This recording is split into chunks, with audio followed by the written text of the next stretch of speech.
तर दुसरीकडे या मोर्चाच्या पार्श्वभूमीवर मनसेचे राजू पाटील आणि संदीप देशपांडे यांनाही पोलिसांनी नोटीस बजावली आहे।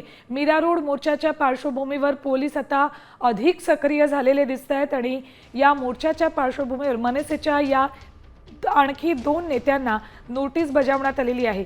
मीरा भाईंदर शहरात प्रवेश बंदी मनसे नेते राजू पाटील आणि संदीप देशपांडेंना करण्यात आलेली आहे, तर अविनाश जाधव यांना याआधीच मध्यरात्री 3 वाजता ताब्यात घेतलेले आहे।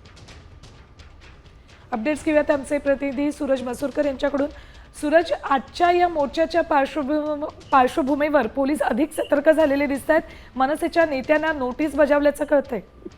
निश्चितपणे सुवर्ण, आज मीरा भाईंदरमध्ये कुठेतरी मनसे जे आहे ते मोर्चा करणार होतं। मराठी हिंदी भाषावाद जो आहे तो कुठेतरी पेटलेला आपल्याला पाहायला मिळतो। त्यामुळे कुठेतरी पोलिसांनी मनसेचे जे नेते आहेत ते संदीप देशपांडे असतील, तसेच सुधाकर हे असतील आणि इतर जे नेते बडे नेते आहेत त्यांना जे नोटीस आहेत त्या बजावलेल्या आहेत। तसेच काल रात्रीच ठाण्याचे जे नेते आहेत मनसेचे अविनाश जाधव त्यांना देखील पोलिसांनी ताब्यात घेतलेलं आहे। त्यामुळे कुठेतरी जर का तुम्ही मीरा भाईंदरमध्ये आलात तर तणावाची परिस्थिती वाढू शकते, तुमच्याकडून दखलपात्र गुन्हा होऊ शकतो। त्यामुळे तुम्ही कायदा व सुव्यवस्था बिघडू नये यासाठी मीरा भाईंदरमध्ये येऊ नका अशा नोटिसा ज्या आहेत त्या सुवर्ण सर्वच मनसे नेत्यांना आहेत त्या बजावलेल्या आहेत।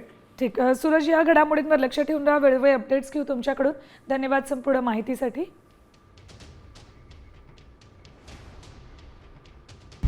आता isakal.com आहे देशातील नंबर 1 ची मराठी न्यूज वेबसाईट।